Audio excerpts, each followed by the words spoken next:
Alright guys, welcome back to Formula 1 news. Mercedes have completed their 100km shakedown filming day with the W14. Loads of insight and analysis coming out over the last 24 hours. George Russell says they've solved their straight line speed issue and some other updates they brought to the car today on track. Very much enjoyed your thoughts in the comments. Hit the like button if you enjoy. Subscribe if you're new as always. Firstly, Haas have managed to sign a big deal here with Chipotle Mexican Grill. I thought this was really cool actually, just because a lot of these Formula 1 teams the last couple of years have suffered with questionable, not questionable sponsors, but sponsors that people haven't really heard of. Whereas, Haas signing a deal with Chipotle is pretty cool stuff and shows that Formula 1 is maybe moving in the right direction. Just thought this image here was pretty funny, really, of the guys with the Chipotle bag that they've apparently just ordered. And even, discussing right here the fact that apparently it's going to feature on the nose and the side of the VF23, the new Haas, as well as on the fire suits. So, cool new deal there, which has obviously signed MoneyGram already as a title sponsor. So, Haas doing rather well. Let's talk Mercedes. Wanted to share quickly a video from Kyle Engineers discussed the comparison between the side pod design of the W12 up top, the W13 in the middle, and the W14 at the bottom of the image. His discussion was around the fact that on the W12, the side pod was quite slim.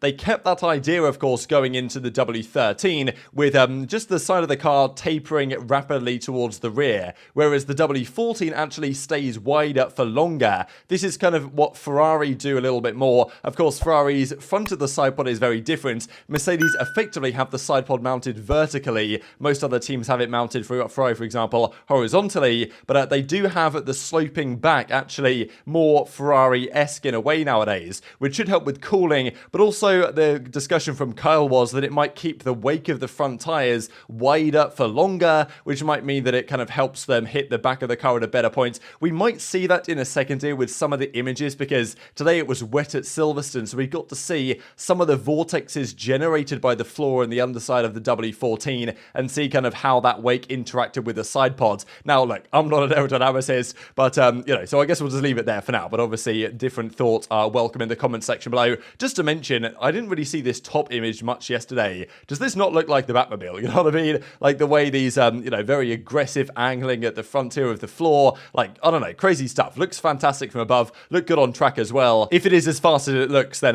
Mercedes might be back in business. So these are some images here today from their testing day or filming day, whatever they call it, shakedown 100 kilometers. We'll see some more footage come out from this, I imagine, over time. But, here you go. This is George Russell in the Mercedes W14. You guys can see the way that the air is dealt with because the water droplets kind of act as if, air would normally act. So you can actually kind of see what the aero on the car is actually doing. Now, just a quick comparison here I thought was a little bit interesting. As I say, I don't know enough about this to give a rock solid answer, but this is just comparing the wake of the W14 compared to the W13. You guys can see this is maybe this is Suzuka last year or wherever it was, but you guys can see that the wake here does, maybe this is just me making things up or just seeing things, it might well be, but it seems almost in a way that the wake here is just hitting straight onto the back wheels, whereas on this slide here it seems almost like the wake is being pushed a bit more sideways, maybe by the slightly wider or wider for longer side pod. I don't know, but just something I thought maybe was a little bit interesting. Whether that makes the car quicker or not, I of course have no idea. So this was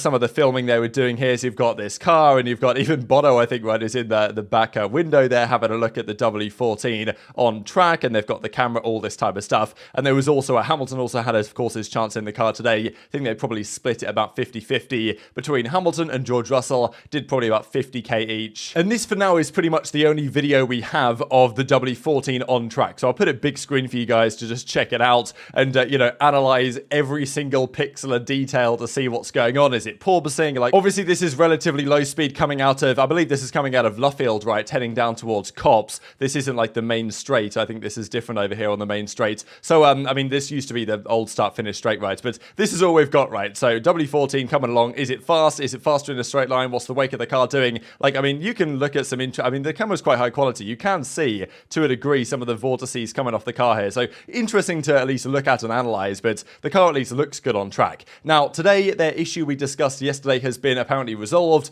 Not exactly sure what sources, where they were coming from to suggest that the car was having problems. I think Mercedes said that these are just things that kind of happen. But, apparently today they got through their filming day without many hiccups. There was a rumor that what they did yesterday, where their car apparently was misfiring and the engine was having some issues, connected the engine to the chassis with a gasoline tube that was 10 millimeters too short, and therefore it was leading to the engine losing pressure. So they just put an adapter on, and now that issue has now been resolved. So pretty interesting stuff, but apparently that's what was happening there. And yeah, that is presumably how they solved said issue and were able to run without any difficulties today. Just to mention as well the fact that this car will change over time, and what we've seen in the renders, what we have seen them stand next to at their reveal, isn't necessarily the same as we saw on track today, or the same as we'll see at Bahrain next weekend, or even at the race in Bahrain at the start of March. You guys can see here these additional vortex generators on the side of the car, plus these interesting kind of fin vane type things they've got on as well. So I don't know if they're good or bad, but just additional changes Mercedes are looking to make. Now, Russell has already discussed here the guaranteed performance gains they're going to unlock in the W14. Of course, weight is going to be one of them, but other teams will get on that as well. And that's the thing for Mercedes. They might know they're making progress. The question is, are they making enough progress relative to their competition? Are they going to be able to run lower rear wing because their car is better from the floor perspective, therefore allow them to unlock greater straight line speeds, or is that not going to happen yet again? And that was the discussion here from Giuliano de Kessa, that he doubts we're going to see this massive rear wing, but this barn door rear wing on the Mercedes again, because he reckons that they will be able to unlock greater downforce from the other elements of their car and therefore not require the massive rear wing. I believe that was the plan for Mercedes. Unlock great downforce, therefore you don't require a massive rear wing, therefore straight line speed is better. But last year they had to run the ride height higher than they wanted, less downforce from the other elements of the car, therefore bigger rear wing, therefore slower top speed, this type of stuff. So George Russell says that they believe that they resolved the issue. He says, we've worked very hard on reducing the drag. We believe that we have achieved that. Whether they'll be as quick as Red Bull, who knows? The engine apparently is also a bit better as well. And whether the car porpoises, we're not going to know yet, right? We can see it driving there down towards Copse Corner very briefly without too much real insight as to whether that's happening or not. And can't really read into too much from just those few frames of whether the car is bouncing up and down or not. Whether it will when we get to Bahrain, that's another question. So yeah, Russell reckons they're going to be faster in a straight line. The question is, how's it going to compare to Red Bull? How's it going to compare to Ferrari? They, of course, should be starting the season theoretically as front runners, and Toto Wolff even said yesterday they will be competitive. They will be back at the front. The question is when, and obviously the team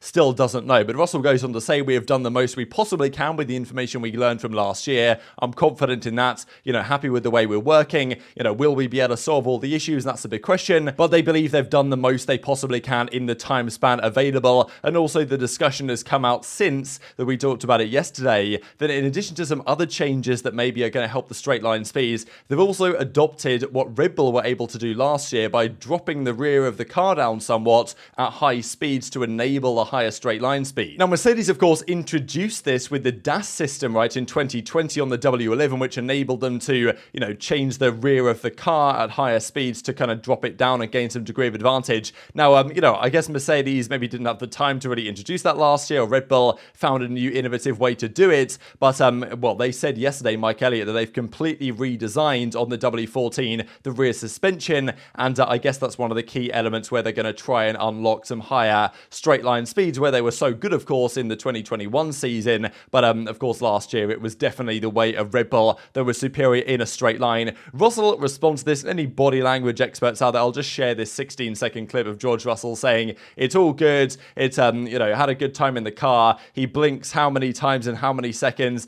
Does it mean he's telling the truth? Does he really believe it's so good as he says? Or, is that not true? Is he a bit concerned? I don't know. I try and read between the lines on this one, but I thought it was kind of interesting because I'm sure body language experts could read into this and see whether, the subtle cues that he makes as he says certain things, does that indicate positivity? Does that indicate negativity? Or is it kind of classic Mercedes sandbagging? Right, that's my half of the filming day done. Amazing to be back out in the car, W14 for the very first time. So far so good, but now looking forward to Bahrain and see what we can manage there. So see you in a bit. And that is the other question here for Mercedes. They've been not exactly negative so far, but they're definitely tempering expectations of the fan base and of the team itself in terms of where they're going to be going into 2023, as we're currently in, and obviously getting ready to go in Bahrain very shortly indeed. And look, it's expected. They say that they lost loads of development time by having to deal with the issues that they had on last year's W13. They kind of got there in the end. They were able to win a race in Brazil, but they're still starting from a starting point far behind where the other top teams teams are, certainly Red Bull, who were able to kind of give up on last year's project very early on because they dominated the season statistically. I don't think it's necessarily Mercedes just kind of playing themselves down and sandbagging like they have done in the past. It's more so them admitting that, like, yeah, they're not really in the best starting position here. Whether that maintains is a question. Now, speaking of Ferrari, though, because I know a lot of the talk is about Red Bull, about Mercedes, whether Ferrari can start out as strongly as they did last year is a big question, and a lot of that comes down to their engine, right? I know that a lot of people, I saw a poll yesterday that was like, what one thing do Ferrari have to fix to get to winning the World Championship? And the majority of people said strategy, which I thought was strange, really, because, I mean, to me, the key is the reliability, right? The reliability kills you. If you lose points and give Verstappen 25, where you should have had 25, and then you've got to take an engine penalty, like, that's what kills you. Strategy might cost you 1 or 2 places, if not more than that, on a particular race weekends, but it's the reliability that really can kill your season. So that's the thing they've got to solve for me. Strategy, if you've got a great car and great drivers, you can almost get around it, but, you know, maybe not Ferrari strategy, that's pretty bad, but, you know, the 3-stop in Hungary was still going to haunt many, I'm sure. But Fred Vasseur does say that he's optimistic about their reliability, saying that is their priority. They did the mileage in testing on the dyno, and the dyno implies some positive outcomes. So, I mean, look, I'm sure a lot of Ferrari fans will say we'll believe it when we see it, in terms of is it actually going to be reliable when we get to track, because the Ferrari was looking great until they got to Baku, and then it all started to go downhill. So very much enjoyed your thoughts on all this stuff in the comments below. Hit the like button if you enjoyed, subscribe if you're new, take care, and I'll see you next time.